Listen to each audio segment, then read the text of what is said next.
잘못된 건 아니지. 살아있는가?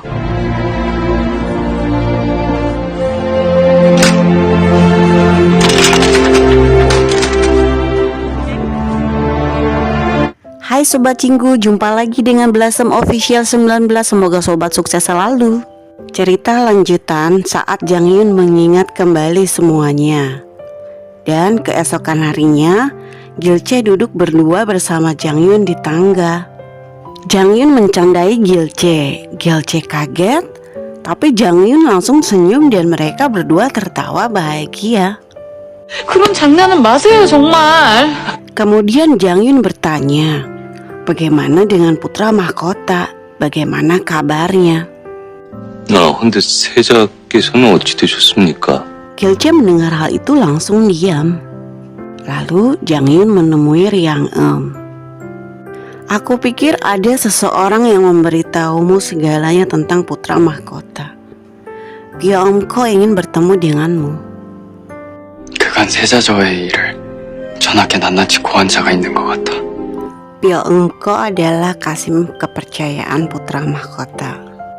Kasim putra mahkota meminta berhenti bekerja menjadi Kasim kepada ketua Kasim yang jahat itu. 그만 내 집을 떠나고 싶습니다. Tetapi Kasim ketua justru tidak memperbolehkan berhenti. Lebih baik kamu istirahat saja dan ini uang untuk kamu. Pyeongko bertanya, kenapa kamu memberiku ini? 이걸 내게 왜? 왜긴? Kamu pantas mendapatkannya karena kami mampu menyingkirkan musuh terbesar kami. 너는 받아도 된다. 강적의 무리들을 미리 잘라낸 것이 아니냐. Apa maksud kamu? Lalu Kasim ketua berkata, kerja bagus sambil pergi. 고생 많았다. Pyeongko sangat terkejut. Maksudnya apa? Dan dia bingung. Adegan Pyeongko bersama ibunya. Ibunya sudah tua dan sedang melahap makan makanan. Pyeongko berkata, ibu sudah mengirim aku ke istana pada saat aku kecil. Ibu menikmati semua kenyamanan ini.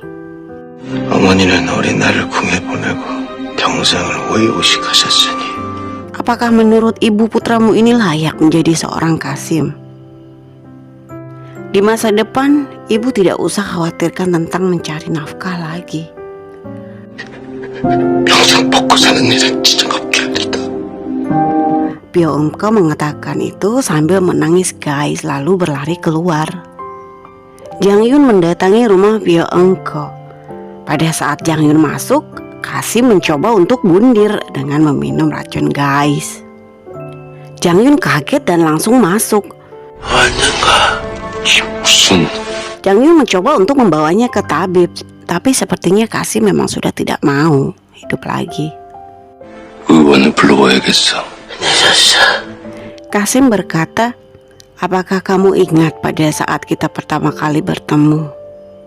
Pada saat perang kita melawan penjajah asing. Aku sudah memperhatikan kamu sejak awal. Dan aku tahu kamu akan melindungi aku, melindungi juga pangeran mahkota. 우리가 처음 만난 날 기억하는가? 나를 지켜줄 줄 알았는데. Pangeran mahkota melakukan pekerjaannya yang luar biasa untuk menghibur Kaisar King. Dia selalu mengkhawatirkan para tahanan. Aku ingin memberitahu semua orang, tapi ternyata aku tertipu dan aku sudah dibodohi oleh mereka. 저 왕제 앞에서 얼마나 잘 해내고 계시는지, 얼마나 보는 눈에 근심하고 계시는지. Kamu harus tahu, tubuh yang mulia setiap lubang tubuhnya mengeluarkan cairan berwarna hitam. 시신의 모든 구멍에서 검은 물이 흘러나왔어. Tolong ringankan bebannya. Dan putra mahkota meninggalkan surat untuk kamu. 저하께서 자네에게 남긴 서한이 있네. Dan akhirnya Pyeongko juga tidak selamat ya guys, menyusul putra mahkota. Jadi kepergian putra mahkota bukan karena sakitnya, tapi karena diracun. Adegan berpindah ke Raja. Raja mendengar rumor kalau Pangeran Mahkota membuat sebuah surat. 세자가 졸수하기 전에 남긴 서한 따위. Raja memerintahkan semua para menteri dan pengikutnya untuk mencari sebelum jatuh ke tangan King. 서한을 찾아라 당장! Lalu para menteri mulai mencari surat tersebut. Para menteri dan kasih memperlihatkan lukisan Jang Yun. Mereka mengatakan cari orang ini. Orang ini adalah Go Yang Chun, ketua dari pemberontakan. 그 서한이 구양촌에게 넘어갔느냐? Tetapi salah satu menteri ada yang mengenalinya dan mengatakan kalau itu bukan Go Yang Chun, melainkan penerjemah Li, kepercayaan putra mahkota saat di Simyang. 이자는 구양촌이 아닙니다. Gilce berada di kamar sedang memikirkan pelayan putri mahkota yang datang untuknya. Lalu Gilce melihat barang yang diberikan kepadanya dan mengingat pelayan itu mengatakan untuk menyimpan selamanya.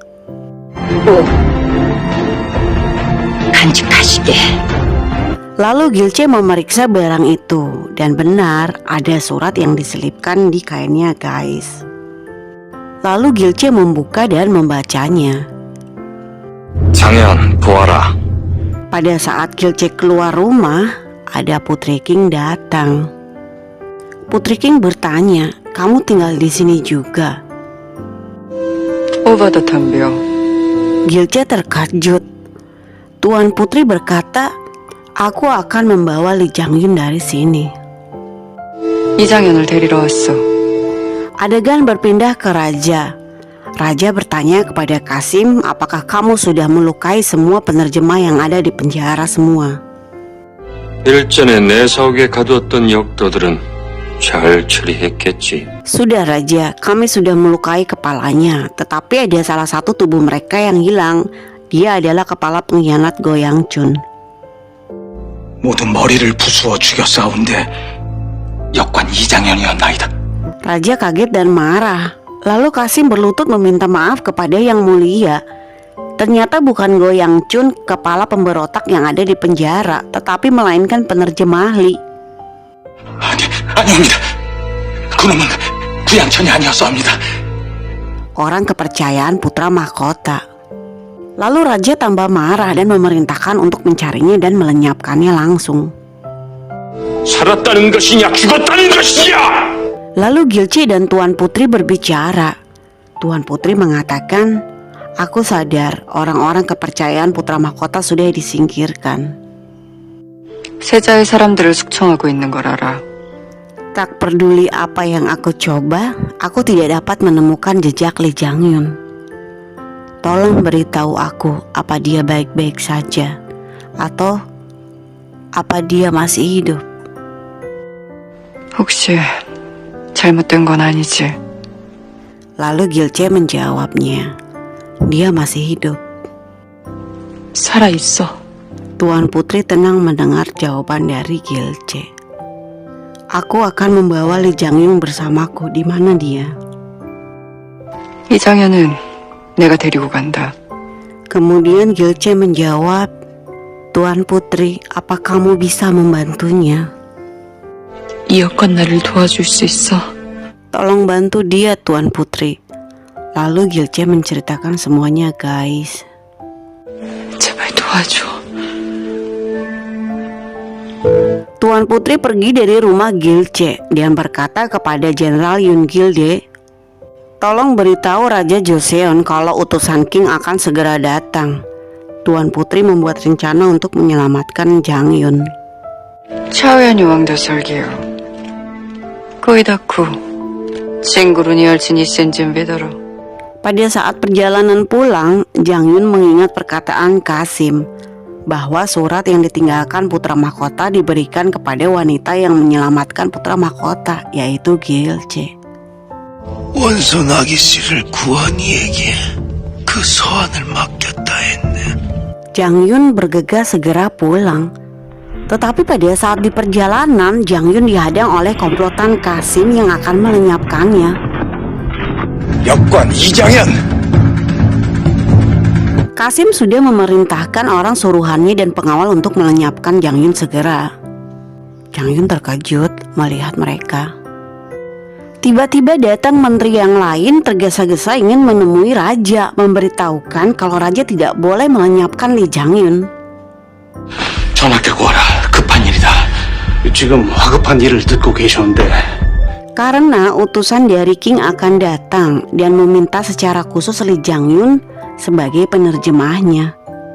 청에서 갑작스레 직사가 나온다 하옵니다. 역관으로 오직 이장현을 세우라 청했나이다. Jadi kalau sampai Lee Jangyun kenapa-napa, King akan marah besar. Raja mendengar hal itu, kaget dan tidak bisa berbuat apa-apa. Lalu Lee Jangyun menghadap raja. Lee Jangyun memberi hormat kepada raja. 전하, Raja memerintahkan untuk mengenalkan diri, identitas kamu siapa, dan kenapa King menginginkan kamu menjadi penerjemahnya. 니놈의 정책은 무엇이야? 청에서 간절히 원한다. Lalu Lee Jangyun menjawab, karena aku bukan penerjemah biasa. Aku adalah penerjemah favorit mendiang putra mahkota. 그저 역관은 아니었고 선세자가 무척이나 아끼던. Lalu Yun Gilde datang dan masuk menemui raja bersama Jangyun. Yun Gilde bertanya kepada raja apa yang terjadi dengan putra mahkota dan putri mahkota dan juga ketiga putranya. 황기여전, 소년 시즌 일란 주의사항이 나비더라. 폰지어. Raja menjawab, aku rasa King tidak perlu terlibat dalam hal ini. 이 일은 대국에 관여할 일은 아닌 듯하다 전해라. Yun Gilde menjawab, putri mahkota bukan seorang pengkhianat. Apakah kamu punya bukti putra mahkota seorang pengkhianat? 시즌의 그리피. 징킨이 도르기 보도건 뭐라 하오. Mendengar hal itu, tangan dan kaki raja gemetaran semuanya guys, takut sama King. Dengan kata lain, Lee Jangyun untuk sementara ini aman ya guys. Adegan Jangyun dan Yun Gilde. Jangyun menyambut jenderal dengan mengajaknya makan bersama. 검은 허전히 던져 이알리도 암타샤부키. Dengan menyantap makanan Joseon dan mereka tersenyum bersama. Mereka menjadi berteman setelah apa yang mereka lalui bersama di King. Setelah Jenderal Yun pergi, ada Yunjun tiba-tiba datang dan marah kepada Jangyun. 정명수처럼 신세를 굳혀버리는 속셈인가? Yunjun mengatakan berani-beraninya kamu membawa penyusup asing ke sini. Aku sudah tahu sejak lama kalau kamu meremehkanku. 난 오래전부터 자네가 마음속으로 나를 무시하는 것을 알고 있었어. Tetapi aku tetap tidak membencimu. Kita berada di jalur yang berbeda sekarang. Aku akan tetap setia kepada negara Joseon. Jadi jika kamu menindas kami, aku akan mengubur hubungan kita. 가는 길은 달라도 우리 두 사람 다 네가 정명수 같은 자가 되어 조선을 핍박한다면 Jangyun hanya tersenyum dan menjawab, kecintaanmu kepada Joseon sangat serius dan menyedihkan. 아무튼 이 나라 조선을 사랑하는 자네 마음은 애초로 우리만치 진짜라니까. Lalu Jangyun pergi. Gilce menunggu Jangyun. Setelah kembali, Jangyun menanyakan surat yang diberikan putra mahkota. 혹 세자저의 서한을 가지고 있습니까? Lalu mereka membacanya bersama. 이제라도 나를 믿던 자들과의 약속을 지키고 싶어. 조선으로 데려와줘. Putra mahkota berpesan kepada Jangyun, aku ingin menepati janjiku kepada mereka yang mempercayaiku sebelum terlambat. 만일 이 약조를 지키지 못한다면 난 세자도 사내도 Tolong bawa para tawanan ke Joseon. Jika aku tidak bisa menepati janjiku ini, aku tidak bisa menyebut diri aku adalah seorang putra mahkota atau seorang laki-laki. 혹 내겐 무슨 일이 생겨 내가 세자도 임금도 될 수 없다 한들 Dan juga manusia. Jadi jika terjadi sesuatu padaku dan aku tidak bisa menjadi putra mahkota ataupun raja, tolong bantu aku tetap menjadi manusia.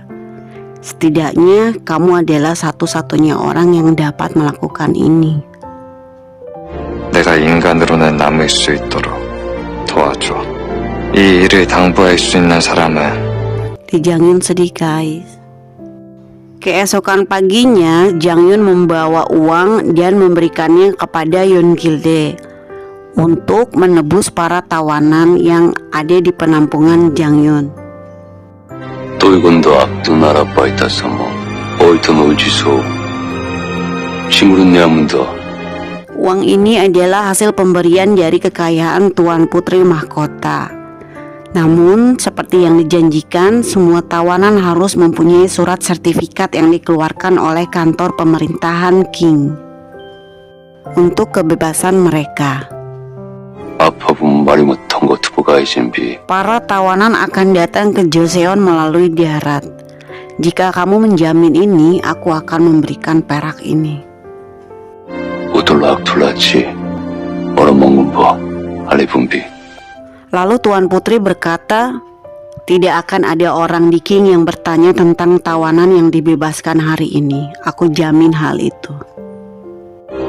오늘 보내는 조선 포로에 대해선 내가 보장하지. Lalu mereka menunggu para tawanan yang ada di penampungan Jang Yun, para petani yang bekerja dengan putra mahkota. Mereka melalui jalan darat. Mereka datang dan mereka masih ketakutan. Ada Gujam dan juga Sung Nim yang menjaga mereka. Tuan Putri memerintahkan Jenderal Yeon Gilde dan pengawalnya menurunkan senjata supaya mereka tidak takut untuk melewatinya dan mempercayai Jang Yun. Dan akhirnya mereka meletakkan senjatanya guys.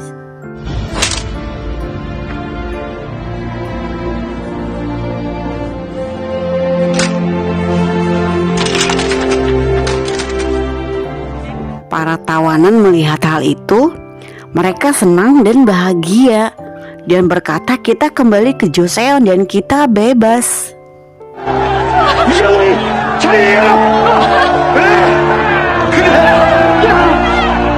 Semuanya berpelukan dan Jang Yun tersenyum dan menangis. Tuan Putri hanya memandang Jang Yun dan melihat Jang Yun tersenyum begitu bahagia.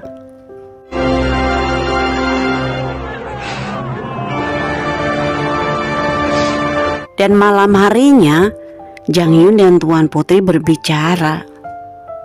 Aku akan membawamu dari Joseon selama aku masih mampu dan masih punya kekuatan.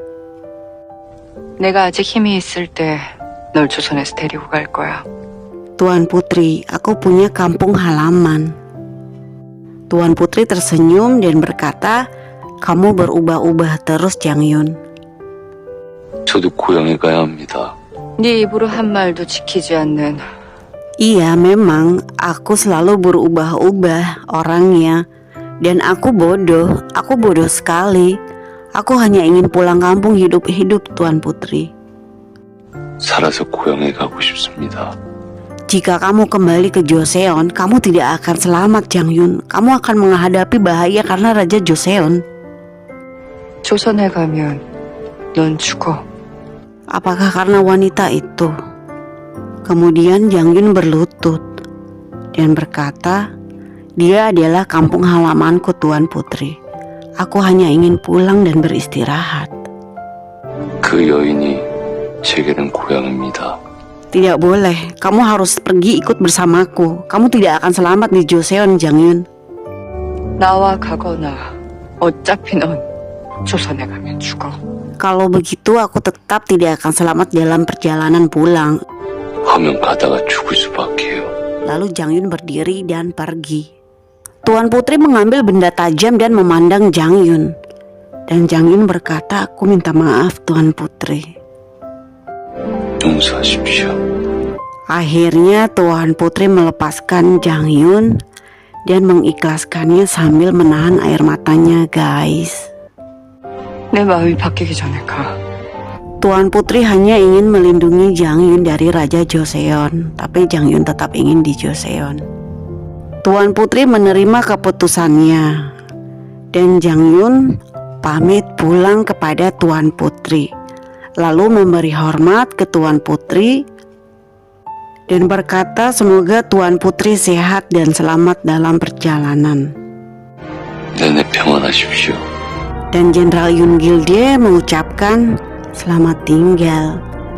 Dan mungkin itu pertemuan mereka terakhir ya guys. Sebelum kembali ke Gildae, Jang Yoon pergi ke desa Ulju dulu, bertemu dengan Gu Jam dan Sung Nim dan juga Ryang Eum. 이제 오셨으니까 됐네. 됐어. Mereka berkumpul dan berbicara. Mereka senang dan bahagia bisa berkumpul kembali bersama tawanan yang ada di penampungan. Kemudian Jang Yoon berbicara dengan Gu Jam, Ryang Eum dan Sung Nim. Jang Yoon berkata lebih baik kita pindahkan mereka ke suatu tempat yang aman. Jangan di sini, takutnya nanti Sung Nim kena masalah. 분란을 만들면 안 됩니다. Dan akhirnya Jang Yoon memutuskan membawa mereka ke rumahnya Gildae untuk sementara guys.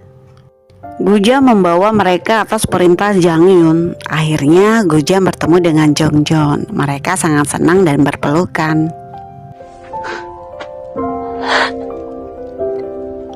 Jang Yoon memberikan Gildae sebuah surat. Jang Yoon meminta tolong kepada Gildae untuk menampung dan merawat mereka untuk sementara. 들어오세요. Dan Gildae pun senang dengan hal itu dan memeluk surat dari Jang Yoon. Jang Yoon sendiri masih berkelana dengan Ryang Eum mencari tempat untuk mereka sebelum pulang. 아무래도 쉽지 않겠어. 배달리도 지금쯤 꽉 찼을 텐데. Keesokan paginya masih banyak tawanan yang masih berdatangan, termasuk Delbun, ibu yang putranya dirawat oleh Gildae. Akhirnya Delbun dan anaknya bertemu setelah sekian lama berpisah, dan Delbun berterima kasih kepada Gildae.